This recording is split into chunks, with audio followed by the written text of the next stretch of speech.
Olá, gente. Eu sou o professor de História Ricardo Garrido e mais uma vez estamos aqui no nosso canal História em Rede.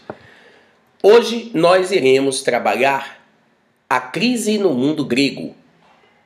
Precisamos compreender as razões pelas quais a Grécia está vivendo a crise dentro da União Europeia.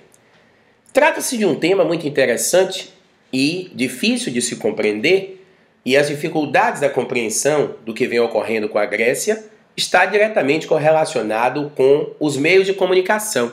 A mídia não se preocupa em dizer a causa pela qual a Grécia está em crise recentemente. Na verdade, a Grécia, ela compõe, junto com várias nações, o bloco econômico denominado União Europeia. A União Europeia, mais do que um bloco econômico, constitui-se como um mercado comum. Ou seja, a União Europeia ela permite a livre circulação de mercadorias, de produtos, de serviços, de insumos e de pessoas. É desnecessário para qualquer indivíduo que vive em qualquer país da União Europeia o visto, o passaporte para migrar de uma região para outra.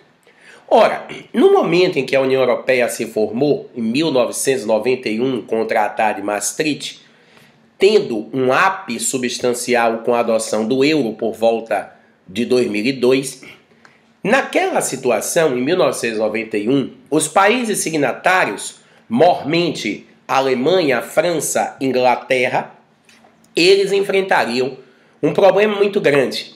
Como agregar no bloco europeu países que não tinham o mesmo potencial econômico que eles? Refiro-me particularmente a Portugal, a Espanha e a Grécia.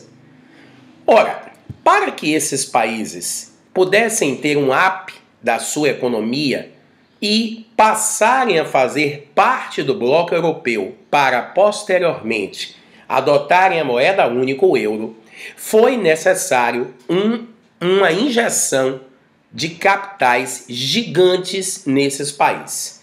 Dessa maneira, Alemanha e França, principalmente, vão injetar grande volume de recursos em Portugal, Espanha e Grécia e em outros países também. Nosso foco é a Grécia. Então, com essa injeção de capitais, esses países mais pobres, a Grécia, ela vai sofrer um boom econômico gigantesco, porque trata-se de um aporte de capitais gigantesco para um país pobre. Senhores, precisamos entender que a Grécia é um país pobre com status de nação rica. Porque se nós pararmos agora para fazermos uma análise criteriosa da economia grega, o que a Grécia nesse momento exporta, do que a Grécia vive, trata-se, portanto, de uma economia extremamente frágil, débil, que agora iria participar de um livre mercado, de uma livre concorrência com a Alemanha. Trata-se de um país com economia frágil, uma economia débil, que tem como principal fonte de rendas o turismo histórico, que vai estabelecer relações comerciais de livre mercado com França, com Inglaterra, com Itália, com Alemanha. Ora, apesar dos defensores do neoliberalismo dizerem que a entrada da Grécia e dos outros mais pobres no bloco europeu seria benéfica para a Grécia, porque a Grécia iria viver um afluxo de capitais gigante, esse afluxo de capitais iria promover uma melhoria das condições de vida e de renda do povo grego, o que aconteceu efetivamente no início. Este crescimento é um crescimento artificial, porque trata-se de um crescimento econômico alicerçado com capital estrangeiro. Estamos falando de investimentos da Alemanha, sobretudo na Grécia. E lógico, esses investimentos que a Alemanha estava fazendo e continua a fazer na Grécia, ela vai querer o seu dinheiro de volta. O problema todo é o seguinte: quando a Grécia tiver que devolver os recursos financeiros que a ela foi emprestado para que ela tivesse um up na sua economia e pudesse ingressar no mercado comum com a economia mais estável, quando a Alemanha, principalmente a França, começar a cobrar esse dinheiro, de que forma a Grécia vai pagar? Não vai. Por quê? A Grécia, ao estabelecer uma economia de livre concorrência com as maiores potências da Europa, Alemanha, França, Inglaterra, Itália e outras, ela vai produzir um rombo gigante na sua balança comercial. Óbvio, evidente, se a Grécia é um país pobre, que tem como principal fonte de rendas o turismo, a Grécia, amigos, não exporta praticamente nada. Os senhores, por um acaso, já tiveram a oportunidade de pegar qualquer produto em suas mãos com a marca Made in Grécia? Não vão pegar. Porque a Grécia é um país que vive somente dos parcos recursos do turismo histórico. Portanto, sempre foi, mesmo antes de adentrar para a União Europeia, uma nação muito pobre, uma nação que pegava os recursos que adentrava no país com o turismo e utilizava no bem-estar social, que é, por sinal, muito bom. O que era que acontecia com a Grécia antes dela adentrar na União Europeia? O dinheiro que ela ganhava com o turismo, que era muito grande, era um dinheiro utilizado para se investir nos serviços públicos. O dinheiro que se ganhava com o turismo era um dinheiro utilizado para se investir na saúde, na educação, no transporte público, na mobilidade, enfim, os recursos eram utilizados para se investir no bem-estar social. A partir do momento que a Grécia adentra na União Europeia e recebe este volume de empréstimos da Alemanha, principalmente, para ter a sua economia adequada à realidade do mercado comum europeu, a Grécia estava naquele momento, desde 2001, entrando num poço sem fim. Por quê? Agora a Grécia assumia com órgãos financeiros um compromisso monetário que ela não tinha condições de arcar, porque ela não tem como gerar renda para arcar com esse compromisso financeiro. E, ao adentrar, repito, para o bloco europeu, a pauta de importações da Grécia explodiu de forma vertiginosa. Os produtos, principalmente da Alemanha, começam a adentrar no mundo grego e isto vai gerar um rombo gigante da balança comercial. O que a Alemanha vende para a Grécia? Tudo. Automóvel, produtos têxteis, tudo que os senhores possam imaginar. O que a Grécia vende para a Alemanha? Nada. A única sedução que a Grécia tem para o povo alemão é o turismo, que para os alemães não é novidade. Porque com o estabelecimento do mercado comum, para você fazer um turismo de dentro da Europa no mundo grego, é muito barato. É só você pegar um trem, um transporte qualquer, migrar as fronteiras, já que é desnecessário passaporte, adentrar no país grego, visitar as relíquias históricas que lá tem e retornar no dia seguinte, às vezes até no mesmo dia, para o seu país de origem. Ora, a Grécia, com isso, vai acumular um rombo econômico gigante de sua balança comercial.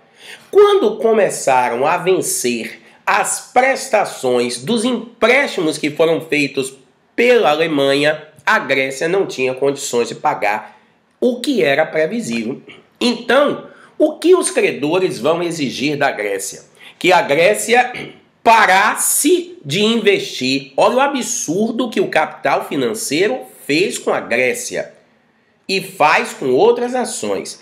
O capital financeiro, o Banco Central Europeu, o Fundo Monetário Internacional vão exigir que a Grécia pare de investir no bem-estar social, leia-se, que a Grécia corte investimentos em saúde, em educação, em transporte, em mobilidade, enfim, que corte os bens sociais conquistados pelo povo grego para que esse dinheiro seja utilizado no pagamento dos juros da dívida que a Grécia adquiriu com a Alemanha para adentrar na União Europeia.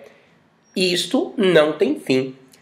Quando o governo grego propôs à população da primeira vez, aproximadamente 3 anos atrás, os cortes dos gastos nos setores sociais, explodiram movimentos populares que recusavam-se veementemente que o governo cortasse os investimentos nos setores sociais para pagar aos banqueiros. Veja se tem cabimento você deixar de investir na educação, sucatear a educação pública, sucatear a saúde pública, sucatear a previdência para pagar juros aos banqueiros, porque a Grécia, de forma inábil, quis fazer parte de um bloco de grandes sem ser grande. Não tem a menor lógica. Ora, essas manifestações populares, elas se desdobraram na eleição do Alex Tsipras, que faz parte de um grupo de esquerda, de um partido de esquerda. A Grécia, há 3, 4 anos atrás, tomou novos empréstimos, veja só, novos empréstimos, afundando-se ainda mais nesse poço que, repito, não tem fim, complicando-se ainda mais. Quando o Alex Tsipras assumiu o poder, ele assumiu com um discurso que a Grécia não tinha condições de continuar arcando com seus compromissos financeiros, a não ser que os credores aceitassem as condições que ele iria propor. Ora, ninguém sabia que condições eram essas. De certo, segundo Alex Tsipras, seriam condições mais maleáveis para a Grécia, porque ele, sob hipótese alguma, iria cortar o bem-estar social para pagar juros a banqueiros. O que é correto, pelo amor de Deus. Não tem cabimento você deixar de investir no seu povo para dar dinheiro ao Fundo Monetário Internacional ou ao Banco Central Europeu. Ora, isso gerou um rebuliço muito grande no mercado internacional e a Alemanha, em especial, ficou muito preocupada porque ela, a Alemanha, é quem tem o maior fluxo de investimentos na Grécia. Lógico que a Alemanha vai ficar extremamente preocupada com a possibilidade da Grécia dar o calote na dívida. Para aumentar a força do Alex Tsipras, ele convocou um plebiscito para consultar o povo e saber se o povo apoiava a possibilidade, se fosse o caso, inclusive de um calote da dívida. O plebiscito deu um parecer favorável. Alex Tsipras tornou-se triunfante, ele adentrou no Parlamento Europeu aplaudido e, surpreendentemente, alguns dias depois que o primeiro-ministro Alex Tsipras ganha o apoio da população para, se fosse o caso, inclusive dar calote na dívida, ele volta atrás. A Alemanha faz uma nova linha de créditos exigindo da Grécia condições muito piores do que as condições anteriores. E ele aceitou. Isso está gerando dentro da Grécia um rebuliço social muito grande.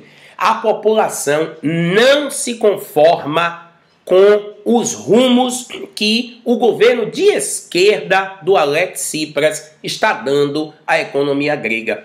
Vai afundar ainda mais a Grécia.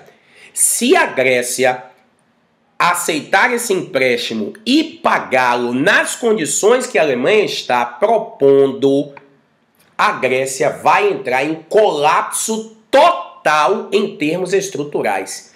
vai chegar um ponto que a Grécia não vai dar o calote porque quer.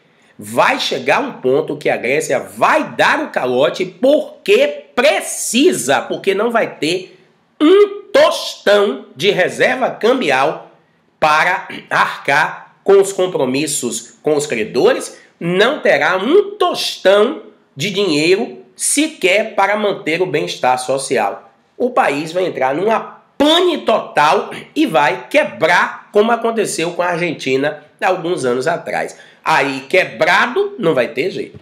Quebrado, sem dinheiro, a Grécia não vai poder pagar nada. O discurso de privatizar o patrimônio público para vender o patrimônio e conseguir dinheiro para pagar os credores não vai colar, porque não há o que vender. O que é que a Grécia vai vender? Vai vender as ruínas da Associação de Atenas? Pelo amor de Deus, não tem o que se vender. Então, eu vejo uma perspectiva terrível para a Grécia. Eu acho que a Grécia perdeu a grande chance de sair definitivamente da União Europeia, adotar o dracma e tentar buscar parcerias econômicas com países que estivessem no mesmo patamar para tentar equilibrar a sua balança de comércio, a sua balança de pagamentos. Do jeito que está, eu não dou mais 10 anos. Que 10 anos? 10 anos é muito tempo. Eu não dou 5 anos para a Grécia entrar num colapso total. A menos que a Grécia, de repente, se industrialize, vire uma potência dentro da Europa, o que é muito improvável. Então, amigos, em linhas gerais, essas são as principais razões da crise no mundo grego. Espero que tenha sido muito claro, que vocês tenham entendido, ou pelo menos o motivo principal, a espinha dorsal da crise da Grécia. Espero que vocês tenham gostado. Portanto, conto com todos vocês. Dê um like aí se você gostou do nosso vídeo e pulverize-o pelas redes sociais. Curtam a nossa fanpage no Facebook, Professor Garrido. Pela fanpage vocês são municiados de informações e também inscrevam-se no nosso canal História em Rede, para que vocês continuem acompanhando as nossas videoaulas. Na próxima videoaula, nós vamos falar sobre a expansão do Estado Islâmico no Oriente Médio, dando continuidade a um vídeo que gravamos no iniciozinho, quando nós começamos a postar aqui no nosso canal. Vamos falar sobre a expansão do Estado Islâmico e as possibilidades de se conter o Estado Islâmico ou as possibilidades históricas do Estado Islâmico se firmar como um califado no mundo. Até a próxima. Conto com todos vocês.